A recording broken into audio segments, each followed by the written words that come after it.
الله أكبر الله أكبر الله أكبر لا إله إلا الله الله أكبر الله أكبر ولله الحمد الله أكبر كبيرا والحمد لله كثيرا وسبحان الله وبحمده بكرة وأصيلا لا إله إلا الله وحده صدق وعده ونصر عبده وأعز جنده وهزم الأحزاب وحده.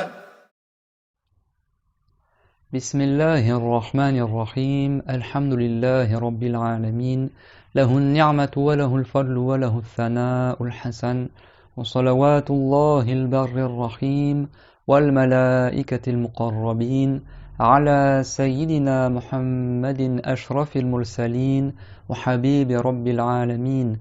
اللهم علمنا ما جهلنا وذكرنا ما نسينا وانفعنا بما علمتنا وزدنا علما وإنا نعوذ بك من حال أهل النار.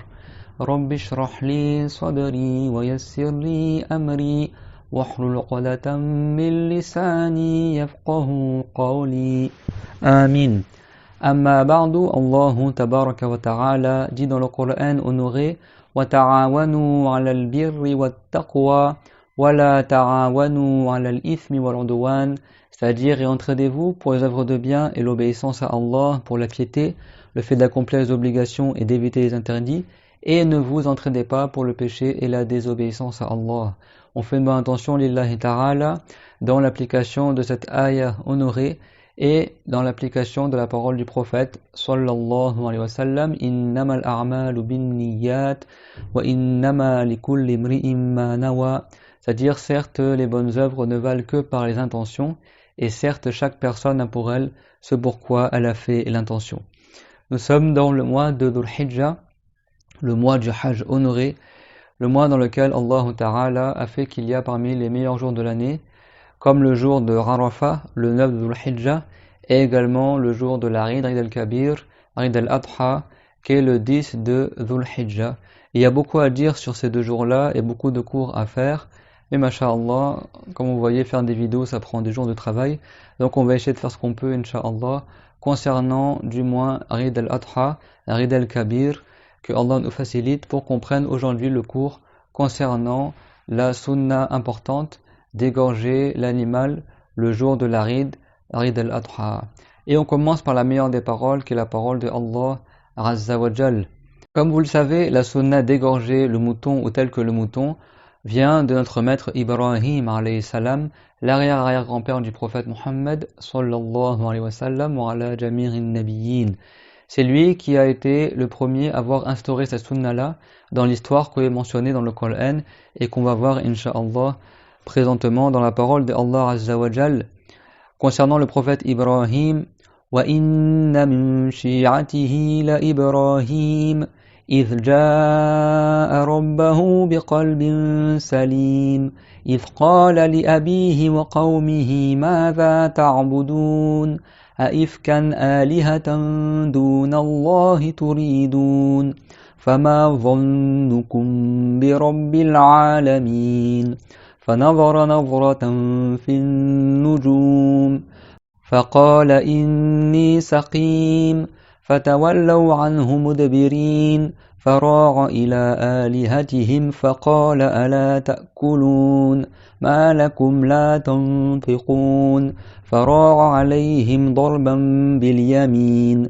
فأقبلوا إليه يزفون قال أتعبدون ما تنحتون والله خلقكم وما تعملون قالوا بنوا له بنيانا فألقوه في الجحيم فأرادوا به كيدا فجعلناهم الأسفلين وقال إني ذاهب إلى ربي سيهدين رب هب لي من الصالحين فبشرناه بغلام حليم فلما بلغ معه السعي قال يا بني إني أرى في المنام أني أذبحك فانظر ماذا ترى قال يا أبت افعل ما تؤمر ستجدني إن شاء الله من الصابرين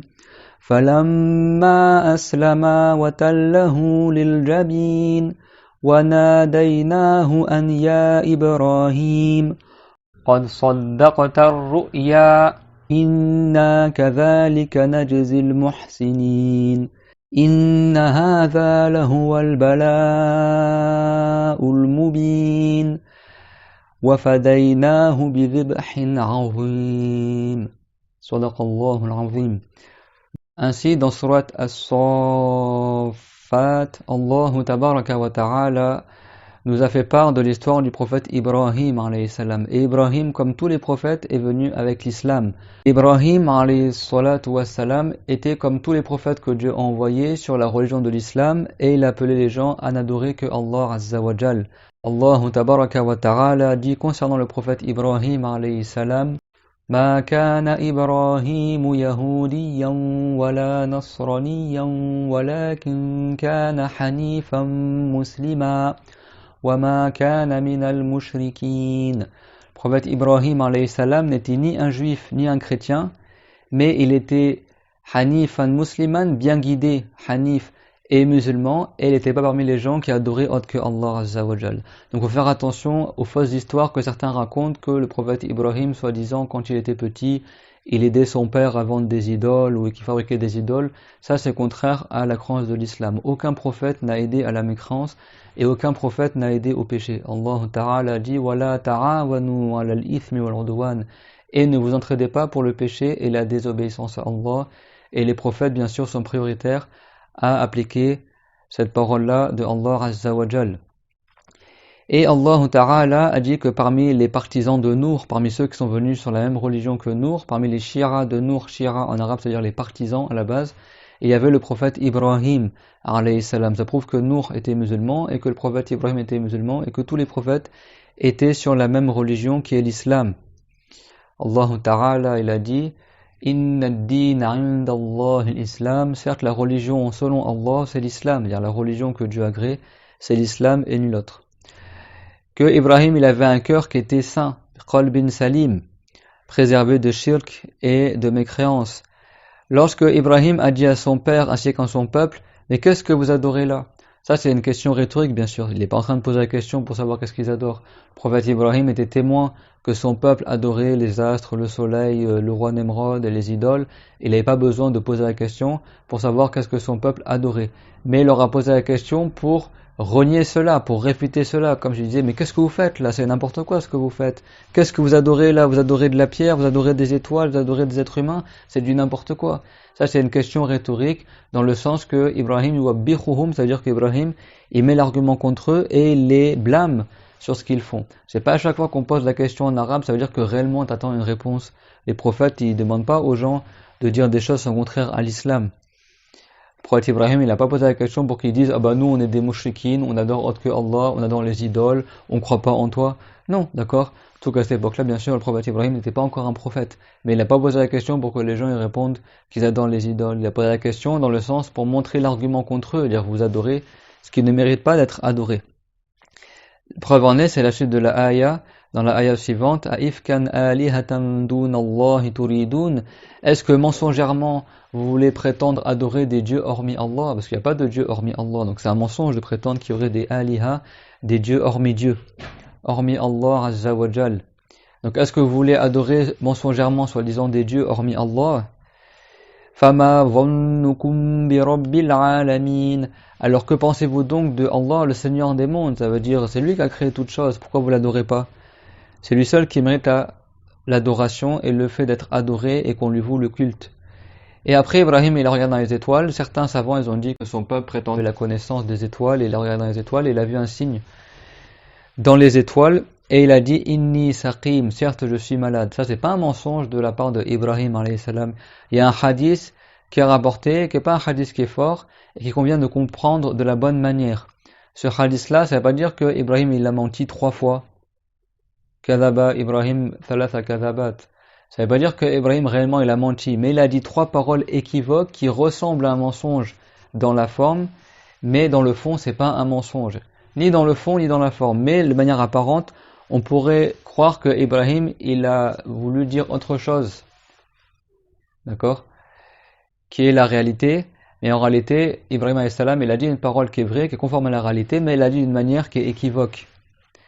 Et parmi ces paroles-là, c'est quand il était avec sa femme Sarah et qu'ils ont traversé le territoire d'un homme qui était un tyran, qui prenait les femmes mariées et qui les violait, a'ouz billah. Donc pour pas qu'il arrive ce sort-là malheureux à la femme de Ibrahim, il a dit à sa femme, si ce tyran-là, il vient te voir ou ses gardes viennent te prendre, dis-leur que tu es ma sœur. Et lui, il vise ma sœur en islam. Comme ça, lui, il prend que les femmes mariées. Donc il va pas te violer. Et quand ils ont questionné Ibrahim, les gardes de ce roi-là, injuste, ils ont questionné Ibrahim a.s. c'est qui cette femme-là? Il a dit Innaha ukhti, c'est certes ma sœur. Et lui, il visait ma sœur en islam. Mais eux, ils ont compris ma sœur de sang. Ça, c'est pas un mensonge, ce qu'on appelle tawriya en arabe. Dire c'est une parole équivoque, tu laisses sous-entendre à quelqu'un une signification, mais qui est autre que le sens que toi t'as visé. Et également, parmi ces 3 paroles-là équivoques qu'il a dit le prophète Ibrahim a.s. et qui n'était pas un mensonge ni dans la forme, ni dans le fond, et ni dans l'apparence, c'était un mensonge, et ni dans l'arrêté de la parole, c'était un mensonge, c'est qu'il a dit Inni Saqim, quand il était jeune, il voulait pas participer aux adorations des idoles. Donc il y avait un jour de fête pour son peuple idolâtre, qui sont partis, soi-disant, faire une fête, etc. Et Ibrahim, il n'a pas voulu partir, et il a dit Inni Saqim, certes, je suis malade, et ce qui vise, soit ça veut dire qu'il est malade, ça me rend malade de pouvoir adorer ces idoles, ça me rend malade de pouvoir faire cette mécrance, d'adorer autre que Allah, ou alors il est malade dans le sens que chaque être humain, il est mortel, il est comme malade de la mort, il va mourir un jour ou l'autre. Donc ça, c'est une parole qui n'est pas au sens propre. D'accord? C'est un sens figuré dans le sens que c'est comme s'il était malade, ou ça me rend malade dans mon cœur de pouvoir adorer les idoles. C'était pas un mensonge de la part du prophète Ibrahim a.s.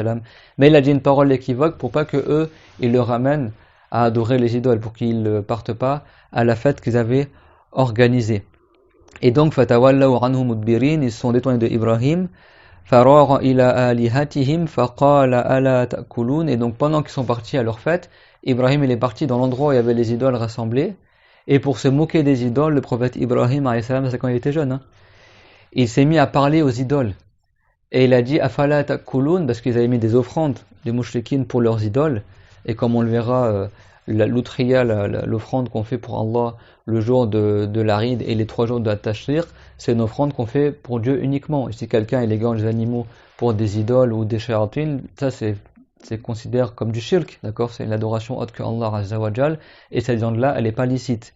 Donc même à l'époque du prophète Ibrahim a.s., des gens, ils offraient de la nourriture aux idoles, et bien sûr les idoles, elles ne sont pas vivantes, elles sont capables de rien du tout, donc la nourriture, elle restait comme ça devant les idoles. Donc Ibrahim, pour montrer que les idoles, elles sont faibles, et qu'elles ne méritent pas être adorées, et qu'elles sont incapables de quoi que ce soit, il s'est mis à parler aux idoles pour les humilier.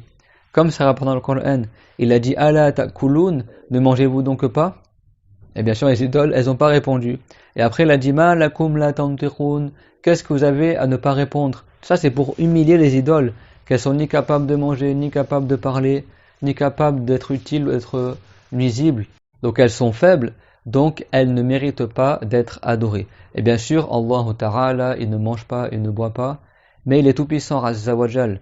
Et il y a un hadith qui est rapporté dans Muslim, que Allah Ta'ala, il a dit une parole qui est mutashabi, il a dit dans le sens « Jurtu falam tutrimni » il a dit « Ô esclave de Allah et arabe d'Allah, Jurtu fala tutrimni, wa maridtu falam tarudni » Donc c'est une parole équivoque qui demande une interprétation, qui dirait dans le sens apparent, qui n'est pas le sens qui est visé, que Dieu dira à l'esclave « Ô esclave, ô toi, j'étais affamé et tu ne m'as pas donné à manger.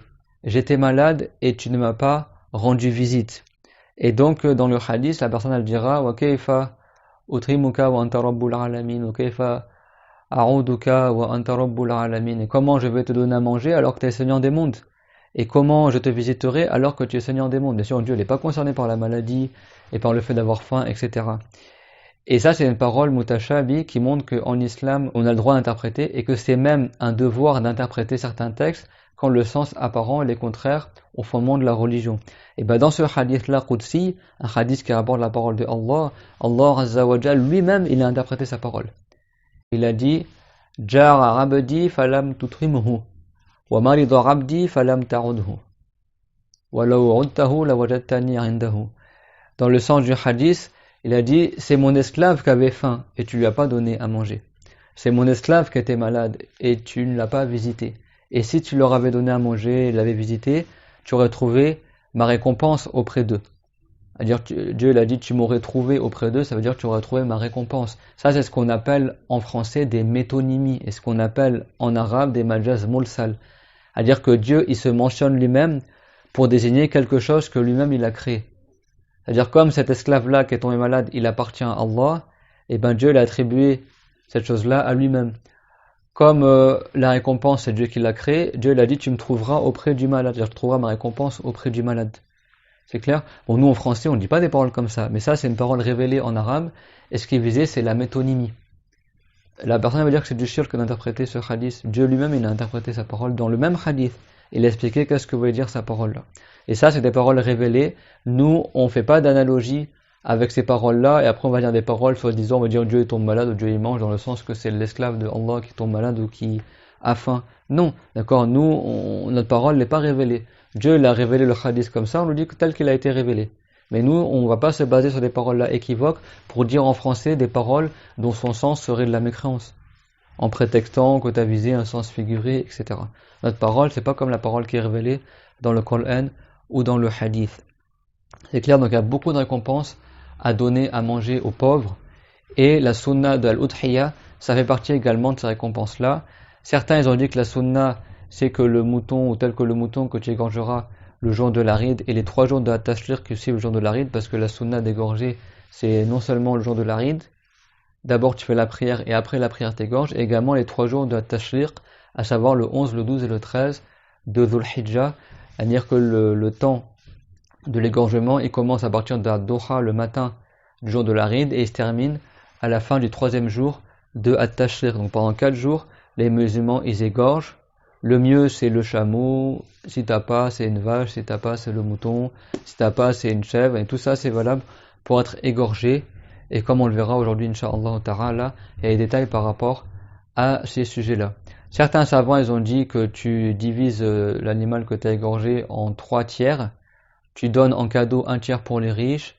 Tu gardes 1 tiers pour toi-même que tu manges. Tu donnes un cadeau 1 tiers pour les riches et tu donnes 1 tiers en aumône. Et les savants, ils ont dit que même le mieux, c'est que tu donnes tout en aumône aux pauvres, sauf une bouchée que tu manges pour la baraka après avoir égorgé. C'est rapporté dans le hadith que le prophète Mohammed alayhi salam, il mangeait le foie du mouton qu'il a égorgé et tout le reste, après, il était donné en aumône. Ça, c'est le mieux, de donner la grande majorité de l'animal en aumône.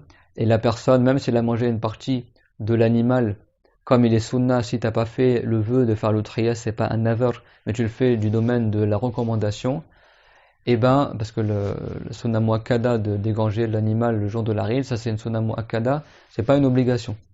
D'accord? C'était un devoir sur le prophète Mohammed alayhi salam de le faire parce que Dieu l'a dit Fasalli li rabbika wanhar. Fasalli li rabbika wanhar. Ça veut dire et prie pour ton Seigneur et égorge le nusuk pour ton Seigneur. Donc pour le prophète Mohammed alayhi salam en particulier, c'était un devoir d'égorger l'animal le jour de l'Arid, mais pour nous, c'est une sunna, comme il rapporte à Tirmizi, que le prophète alayhi salam, il a dit Umirtu bin nahar wa huwa sunnatun lakum, ça veut dire il m'a été ordonné d'égorger l'animal pour l'Arid, mais pour vous, c'est une sunna et c'est pas un devoir. D'accord? C'est pas un devoir comme on le verra, Inch'Allah, dans la suite du cours, mais c'est une sunna importante et le mieux c'est de le donner en aumône pour les pauvres.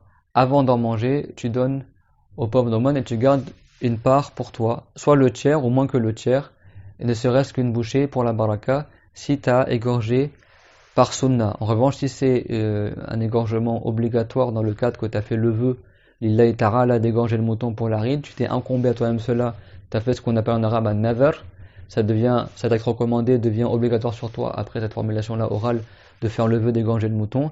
Dans ce cas-là, c'est un devoir que tu donnes l'ensemble du mouton en aumône aux pauvres, sa viande dernier, et t'as pas le droit d'en manger, parce que comme tu as fait le vœu, alors forcément ce sera pour les pauvres. Et après l'Uthiya, il a des jugements, t'as pas le droit de vendre la viande que tu as égorgée du mouton, du chameau, etc. Tout ce qui a été égorgé par agrément de Allah, pour l'agrément de Allah Azza wa Jal, pour le jour de l'Arid, t'as pas le droit de le vendre. Ni la viande, ni la peau de mouton, ni les restes, etc., ni les os. Tu vends rien de ce que tu as égorgé pour Al-Udhiyya. Et il y a d'autres jugements qu'on verra, Inch'Allah, Tabaraka wa Ta'ala. Donc le prophète Ibrahim, alayhi salam, il s'est mis à parler aux idoles pour rabaisser les idoles. Et bien sûr, il y avait une utilité dans ces paroles-là. Par la parole, il a humilié les idoles pour prouver encore plus que ces choses-là ne méritent pas d'être adorées. Et il a dit, Ma lakum la tantiqun, qu'avez-vous à ne pas parler? Farara alayhim dalban bil yamin. Et après, Ibrahim, il a pris une machette et avec sa main droite, il a cassé les idoles. Et il y avait une grosse idole qui était plus vénérée par les mouchriquines que d'autres. Celle-là, il l'a laissée au milieu comme ça, et il a cassé toutes les petites idoles autour, et il a accroché la hache au cou de la grande idole pour montrer aux mouchriquines que cette idole-là, qui est la plus grande, celle que vous vénérez le plus et que vous adorez le plus, elle n'a pas été capable de défendre les autres idoles. Et elle n'a pas été capable de repousser d'elle l'humiliation d'avoir eu la hache, qui est l'objet du sacrilège aux yeux de soi-disant des mouchriquines, parce que pour eux c'est un sacrilège qui a détruit ces idoles. Elle n'a pas été capable de se défendre et d'empêcher que la hache soit attachée à elle. Donc quand son peuple ils sont arrivés en panique, ils ont vu que leurs dieux soi-disant ont été détruits, et ben ils ont dit à Ibrahim, qui a fait ça?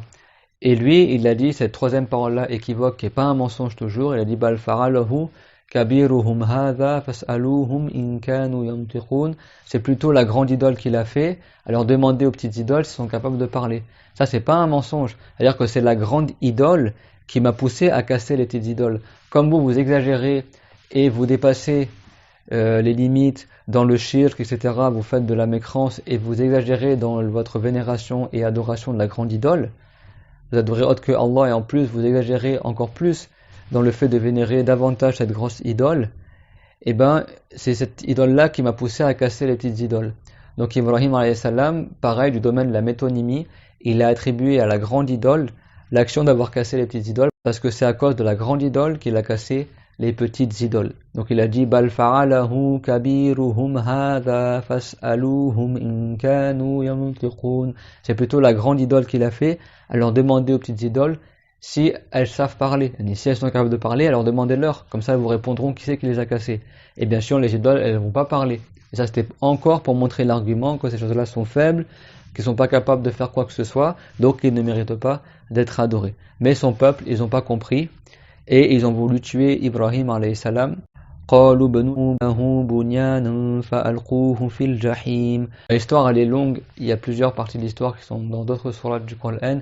Mais après au final le roi Nemrod il a ordonné qu'on allume un grand feu pendant plusieurs jours, et ils ont catapulté le prophète Ibrahim alayhi salam dans ce feu pour le tuer, et il n'est pas mort. Dieu l'a fait que le feu ne tue pas le prophète Ibrahim, et il a dit au feu Kuni bardan wa salaman ala Ibrahim, soit une fraîcheur et une paix pour Ibrahim.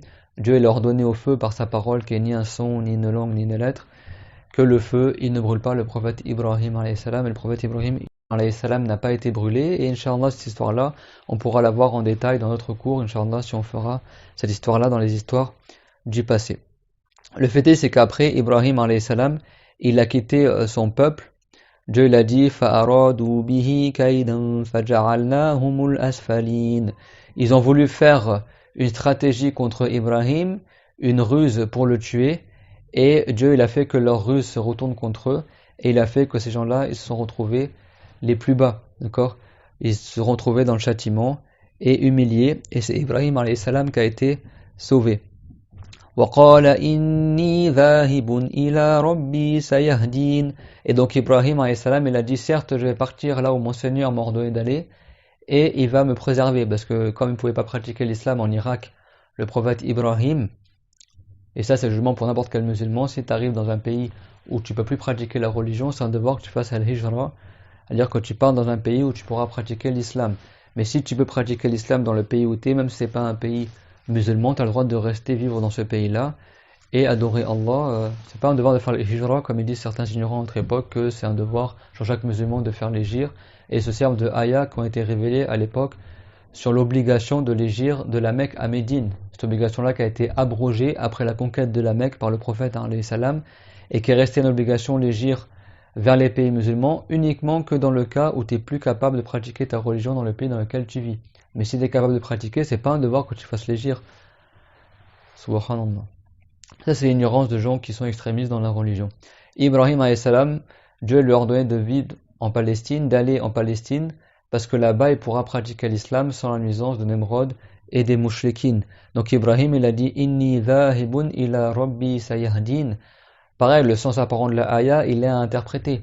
Littéralement, certes, je pars vers mon Seigneur, il me guidera. Donc ça ne veut pas dire que Ibrahim, il était mal guidé, mais ça veut dire que je pourrais pratiquer l'islam en paix là-bas, en Palestine, et je pars vers mon Seigneur, c'est-à-dire je pars là où mon Seigneur m'a ordonné d'aller. Pareil, c'est une métonymie, à dire Zahibun ila Rabbi, je pars à mon Seigneur, c'est-à-dire je pars là où mon Seigneur m'a ordonné d'aller. Mais pour ces gens-là qui considèrent soi-disant que c'est interdit d'interpréter le Coran, il faut tout prendre au pied de la lettre, ça aurait à dire que soi-disant Dieu il habiterait en Palestine ou que Dieu serait dans un endroit. Et ça c'est contraire à la croyance de l'islam, comme on l'a vu dans plusieurs cours. Rabbi habli minas salihin fabasharnahu bi ghulamin halim. Et Ibrahim alayhi salam, il a invoqué Allah azza wa jal pour que Dieu lui accorde une descendance vertueuse. Et Dieu il a dit subhana fabasharnahu bi ghulamin halim. C'est-à-dire l'histoire de cette ayah, c'est que Dieu l'a envoyé l'ange Jibril qui a rendu visite au prophète Ibrahim alayhi salam, qui a rendu visite au prophète Ibrahim alayhi salam et qui lui a annoncé la bonne nouvelle qu'il aura un enfant. D'accord, cet enfant-là qui est le prophète Ismaïl alayhi salam et qui sera la cause de la sunna de Al-Udhiyya, de l'égorgement du mouton le jour de l'Aïd. Le jour de l'Aïd, on n'appelle pas la fête du mouton, mais durant cette fête-là, on égorge le mouton ou tel que le mouton, comme le chameau, la vache ou la chèvre. فَبَشَّرْنَاهُ بِغُلَامٍ حَلِيمٍ فَلَمَّا بَلَغَ مَعَهُ السَّعْيَ قَالَ يَا بُنَيَّ إِنِّي أَرَى فِي الْمَنَامِ أَنِّي أَذْبَحُكَ. Donc Dieu, il a annoncé la bonne nouvelle par le biais de l'ange Jibril, l'ange Gabriel, que le prophète Ibrahim aura déjà un enfant, c'est une bonne nouvelle. Deuxième bonne nouvelle, ce sera un garçon, parce que Dieu l'a dit Biroulam. Et Halim, troisième bonne nouvelle, c'est que cet enfant-là, il vivra jusqu'à la puberté, parce que Dieu l'a décrit comme étant Halim, c'est-à-dire qu'il vivra jusqu'à la période de Al-Hulm, qui est le fait d'être pubère, et que ce sera un enfant intelligent. Al-Halim aussi, ça veut dire celui qui est indulgent, qui patiente dans les nuisances et qui n'est pas gagné par la colère de manière injuste. Et après Dieu l'a dit falamma balagha ma'ahu as-sarya, lorsque cet enfant-là il a grandi jusqu'à atteindre le sari. Ici le sari ça veut pas dire les 7 trajets que tu fais entre Safa et Marwa dans le Hajj. D'accord? Ça je suis habillé comme ça aujourd'hui. Là j'ai fait ce qu'on appelle la sunna de al-tibar, ça veut dire c'est quand tu mets le châle sous ton aisselle droite et tu la fais remonter sur ton épaule gauche. Ça c'est sunna pour ceux qui font le pèlerinage. Bien sûr ils portent pas le khamis ni la rimama parce que ça c'est haram durant le rituel du pèlerinage, mais ils s'habillent avec 2 morceaux de tissu, de préférence blanc, un pour le haut et un autour de la taille. D'accord? Celui qu'on met autour de la taille on appelle ça le izar et celui qu'on met sur les épaules on appelle ça le rida, d'accord, le châle. Et pour ceux qui font le hajj, la sunna, c'est qu'ils le mettent une partie sous l'épaule droite et l'autre partie sur l'épaule gauche. Comme ça, ils le font de manière transversale. Ça, c'est la sunna. C'est ça qu'aujourd'hui, c'est bien comme ça. Pour rappeler également le rituel du pèlerinage que Dieu nous accorde d'aller au hajj, d'avoir un hajj mabrour, suite auquel tous nos péchés seront pardonnés. Amin ya rabbal alamin. Si quelqu'un voit la Kaaba en rêve, Inch'Allah, il a la bonne nouvelle de partir au hajj. Que Dieu nous accorde cela. Amin. Donc ici, As-Sari dans le Hajj, c'est quand tu fais les 7 trajets entre Safa et Marwa. Ici, quand Dieu l'a dit que Ismaïl, il a atteint le Sari avec son père, ça veut dire qu'il a atteint l'âge où il peut sortir avec son père, partir à la chasse. En arabe, Sara, ça veut dire faire des efforts pour quelque chose, ou quand tu te bouges pour faire quelque chose. Et là, ça veut dire quand Ismaïl l'a grandi jusqu'à atteindre l'âge où il peut partir à la chasse avec son père. Donc il est sorti avec son père, avec une corde et un couteau, pour aller chasser un gibier. Et donc ils étaient tous les deux comme ça, à la Mecque, et au bout d'un moment, Ismaïl, qui était encore un enfant, il a vu son père, il a dit, mais mon père, je vois que tu as une corde et tu as un couteau, mais je vois pas le gibier qu'on va égorger. Donc il a commencé à se poser des questions. Et là, le prophète Ibrahim, alayhi salam, il a dit, Ya bunayya inni ara fil manami anni athbahuk, fanzur madha tara. Il a dit, oh mon fils, certes, j'ai vu dans le rêve que je t'égorgerai. Alors dis-moi, qu'est-ce que tu vois dans cela? Alors bien sûr, prophète Ismaïl à cette époque-là n'était pas encore un prophète, mais il savait que le prophète Ibrahim est un prophète, et il savait que les rêves des prophètes sont une révélation. Donc il a compris que Dieu il a ordonné au prophète Ibrahim alayhi salam d'égorger son fils. Et les prophètes sont entièrement soumis à Allah Azza wa Jal. Et si Dieu l'a ordonné au prophète Ibrahim alayhi salam, Abraham, d'égorger son fils, c'était un ordre de Allah, donc c'était un acte d'obéissance envers Allah, un acte d'adoration envers Dieu, et il avait des récompenses en cela. Mais Ibrahim, par bon comportement envers son fils, il a demandé l'avis à son fils, qu'est-ce qu'il en pense. Et bien sûr, il sait que son fils va être soumis à Allah, mais c'est pour alléger l'épreuve pour son fils, et pour que son fils aussi, il aide son père dans la patience de l'accomplissement de cet acte éminent, qui était d'égorger cette offrande pour Allah Azza wa Jal. Qala ya abati f'al ma tu'mar. Et regardez comment son fils était vertueux. Bien sûr, ça allait devenir un prophète après Ismaïl. Mais qu'est-ce qu'il a dit? Il a dit, oh mon père, fais ce que Dieu t'a ordonné de faire. Et là, c'est rapporté que le prophète Ibrahim, il a pleuré, il a dit, oh mon fils, quel bonheur de tu es pour moi. D'accord? Tu es quelqu'un qui m'aide beaucoup malgré ton jeune âge, tu patientes également. Satajiduni insha'Allahu minas sabirin. Et certes, tu me trouveras par la volonté de Allah parmi ceux qui patientent. Et donc il a été dit que l'enfant d'Ibrahim, il a dit, serre bien mes liens, comme ça je bouge pas, et quand tu égorges, fais de manière sec, comme ça je souffre pas, et éloigne ton habit de moi, comme ça il ne sera pas taché de sang, et ma mère elle sera pas triste en voyant ton promis taché de sang, et passe le salam à ma mère, etc. Donc le prophète Ibrahim, il a pleuré, et il a dit, quel bonheur de tuer pour moi, pour accomplir l'ordre de Allah Azza wa Jal, l'ordre de Allah Azza wa Jal. Mais Dieu, il a ordonné au prophète Ibrahim alayhi salam d'égorger son fils, mais il n'a pas voulu que son fils soit égorgé. C'est pour ça que nous, on ne dit pas comme les Mu'tazila. Il y a une différence entre l'ordre de Allah et la volonté de Allah. C'est possible que Dieu, il ordonne quelque chose, et il n'a pas voulu qu'elle ait lieu. N'est-ce pas que Dieu l'a ordonné aux gens d'adorer Allah, et beaucoup de gens n'adorent pas Allah. Donc Allah a voulu que ces gens-là n'adorent pas Allah, malgré le fait qu'il leur a ordonné de l'adorer. Dieu il a dit, وَلَوْ شِئْنَا لَآتَيْنَا كُلَّ نَفْسٍ هُدَاهَا وَلَكِنْ حَقَّ الْقَوْلُ مِنِّي لَأَمْلَأَنَّ جَهَنَّمَ مِنَ الْجِنَّةِ وَالنَّاسِ أَجْمَعِينَ. Si nous avions voulu, nous aurions accordé à chaque personne sa bonne guidance. Mais cependant, c'est obligatoire que ma parole soit conforme à ce que j'ai prédestiné, et certes je remplirai l'enfer par la plupart des humains et des djinns. Donc Dieu n'a pas voulu que la plupart des gens soient musulmans, et donc Dieu l'a fait que 1 sur 1000 de l'humanité entrera au paradis, et tout le reste seront le combustible du feu de l'enfer, que Dieu nous en préserve. Amin. C'est pour ça que là, dans le mois de Arafat, tous les 10 premiers jours de Dhul Hijjah sont parmi les jours dans lesquels il y a le plus de récompenses. Et comme il a dit Ibn Hajar dans le commentaire de Al-Bukhari, dans le Fatah, que la raison et la sagesse apparente que ces 10 premiers jours que Dieu l'a dit, walayalin ashar, et les 10 nuits que certains savants, alors c'est pas tous, ils ont dit que ici ça veut dire, certains ils ont dit que c'est les 10 dernières nuits de Ramadan, et certains ils ont dit que c'est les 10 premiers jours de Dhul Hijjah. Et ces 10 premiers jours-là, il est recommandé de faire beaucoup de prières, de faire beaucoup d'aumônes, de faire beaucoup de jeûnes. Et donc comme ces 10 jours-là, ils ont rassemblé entre les actes du Hajj, la préparation pour le Hajj, jusqu'à le 9 de Dhul Hijjah, le jour de Arafat, qui est le meilleur jour de l'année, plus des jeûnes qui sont sunnah, plus les aumônes sunnah, plus les prières sunnah, etc. Ces 10 jours-là ont rassemblé tous ces actes d'adoration-là en une seule occasion. Et je ne trouve pas dans l'année une autre période dans l'année où il y a autant d'actes d'adoration qui se font en même temps. Les doras, les invocations, la récitation du Coran, le jeûne, le pèlerinage aussi. Donc c'est 10 jours éminents par lesquels Dieu a fait le serment dans le Coran honoré, dans Surat Al-Fajr, wal fajri walayalin ashar, d'accord, par les 10 nuits, d'accord, les 10 nuits, et par extension aussi les jours qui vont avec ces nuits, pour ceux qui ont expliqué cette ayah par les 10 premiers jours de Dhul Hijjah. tout comme on le rapporte de Ibn Abbas, Abdullah ibn Abbas, Tarjuman al-Qur'an. Et donc, les savants, ils ont divergé. Est-ce que l'enfant qui a été égorgé, c'était Ismaïl ou Ishaq? Ben, l'avis le plus fort, bien évidemment, c'est que c'était Ismaïl, parce que Ishaq, il n'était pas à la Mecque. Donc certains savants, ils ont dit certains ils disent que c'est Ishaq, alors que tout ça, ça s'est passé dans les alentours de la Mecque, et Ishaq, il n'était pas à la Mecque, il était en Palestine. Néanmoins, c'était qui? C'était Ismaïl alayhi salam et sa mère Hajar qui habitaient à la Mecque.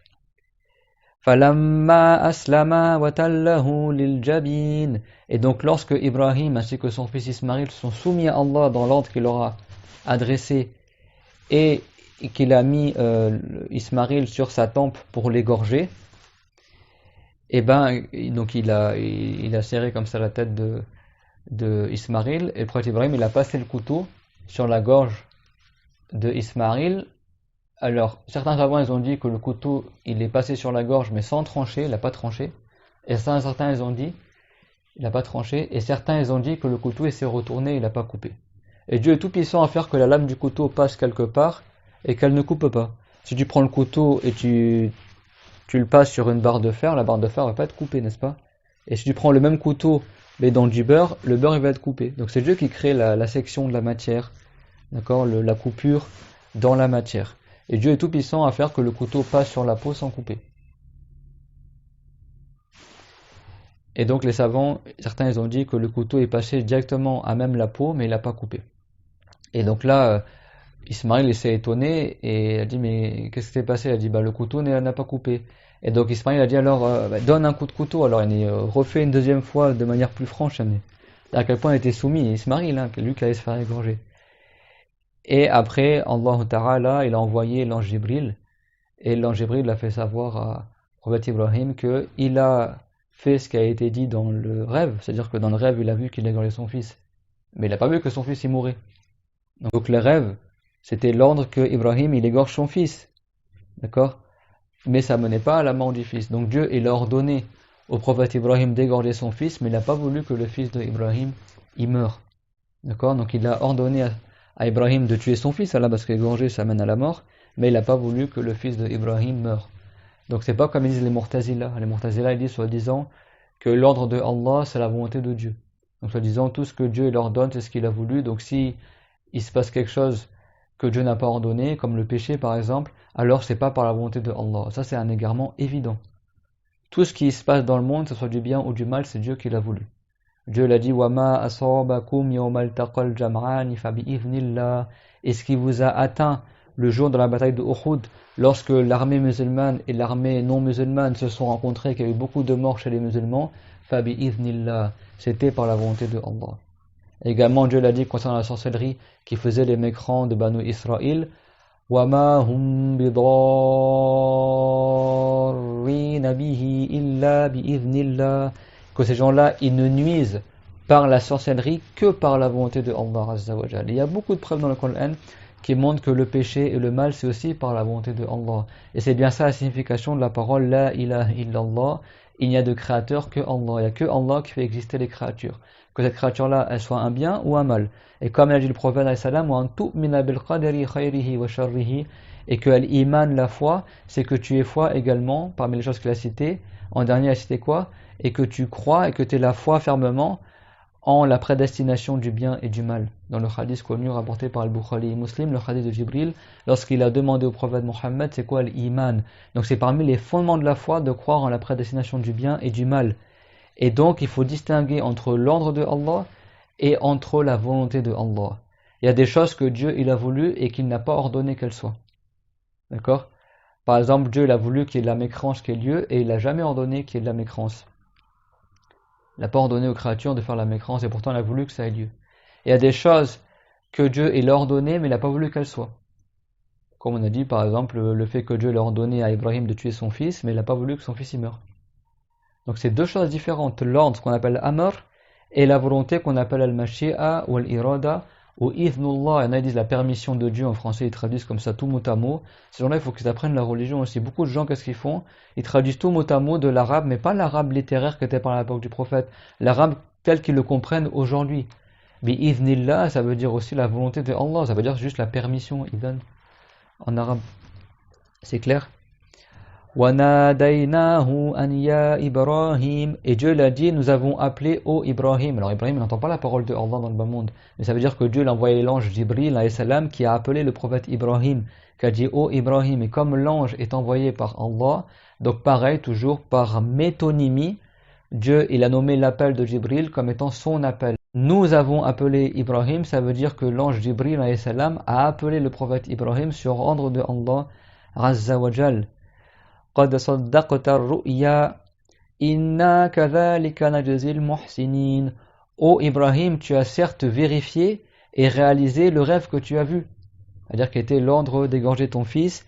Inna kadhalika najzil muhsinin. Et certes, c'est ainsi que nous récompensons les bienfaiteurs. C'est-à-dire que toi, tu as fait preuve de bienfaisance, tu as obéi à Allah, ton fils aussi, et vous aurez une récompense éminente dans l'au-delà. Inna hadha lahuwal bala'ul mubin.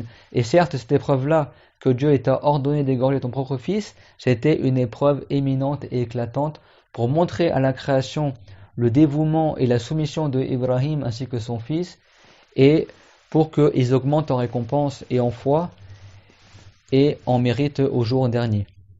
Puis Dieu l'a dit subhana wa fadaynahu bi dhibhin 'azim. Et nous avons remplacé l'égorgement de Ismaïl alayhi salam par un bélier éminent, par un égorgement éminent qui était le bélier qui était rapporté du paradis par l'ange Jibril alayhi salam et qui était le bélier à la base, le plus beau bélier du troupeau de Habil, le fils de Adam alayhi salam, qu'il avait offert en offrande pour l'agrément de Allah Azza wa Jal. Et à l'époque de Adam alayhi salam, les offrandes étaient prises par du feu et montées au ciel. Et ce bélier-là qui avait été accepté par Allah Azza wa Jal, lors de l'histoire de Qabil et Habil, qu'une histoire longue qu'on racontera une prochaine fois, Inch'Allah ta'ala. Mais le fait est, c'est que Habil, qui était un musulman vertueux, il avait choisi le plus beau bélier de son troupeau et le plus gros, comme offrande pour Allah Azza wa Jal, et ce bélier-là a été accepté, et il a été monté au paradis, et il a continué à vivre au paradis, à paître au paradis, et au paradis il y a des moutons, hein. Quand les gens seront au paradis, il y a des moutons là-bas, et ce bélier-là, il a paix comme ça dans les pâturages du paradis, jusqu'à l'époque du prophète Ibrahim alayhi salam, et Dieu l'a prédestiné que ce mouton-là qui était énorme, il a remplacé l'égorgement de Ismaïl alayhi salam, et de là est née la sunna éminente de al-udhiyya, c'est-à-dire l'égorgement du mouton. Et on fait ça en mémoire de la sunna qui a été instaurée par le prophète Ibrahim alayhi salam. Et il a été rapporté que lorsque Ibrahim il partait avec son fils pour l'égorger, et ben Iblis il est apparu et s'est mis à parler au prophète Ibrahim alayhi salam. Il dit pourquoi dois-tu pas égorger ton fils? Et Ibrahim il faisait pas attention au waswaj du shaitan. Et après le shaitan il parlait à Ismaïl, pourquoi tu laisses ton père t'égorger? Et les deux, qu'est-ce qu'ils faisaient? Ils prenaient des cailloux et les jetaient sur Iblis. Ils prenaient des cailloux et les jetaient sur Iblis. Pour nous enseigner de ne pas prêter attention au waswaj du shaitan. Et ils ont chassé comme ça Iblis en lui jetant des pierres. Et de là également est apparue la sunna de jeter les pierres dans les bassins dans le rituel du pèlerinage. Donc le prophète Ibrahim, c'est parmi les meilleurs des prophètes, c'est le meilleur prophète de toute l'humanité après le prophète Mohammed alayhi salatu wassalam wa ala jami'in nabiyyin, et c'est l'arrière-grand-père du prophète Mohammed alayhi salatu wassalam, le prophète Ibrahim qui est un nom hébreu et qui veut dire en hébreu le père qui est miséricordieux, le père qui a de la compassion et de la miséricorde. En arabe on dit Abrahim, Abun Rahimun.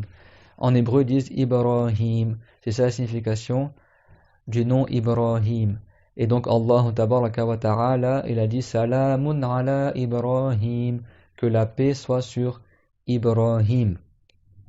Et après, il a annoncé la bonne nouvelle que le prophète Ibrahim alayhi salam aura comme enfant Ishaq. Et donc, c'est les deux enfants que le prophète Ibrahim a eu alors qu'il était très âgé et sa femme aussi, mais Dieu est tout puissant, subhanahu wa ta'ala. Donc ça c'est l'introduction concernant l'égorgement de l'animal pour le jour de l'Aïd. Walhamdulillah wa sallallahu ala Muhammad wa ala alihi wa sahbihi wa sallam. Et Inch'Allah on verra le détail de l'égorgement dans le cours prochain. Wa barakallahu fikum wa ahsanallahu ilaykum.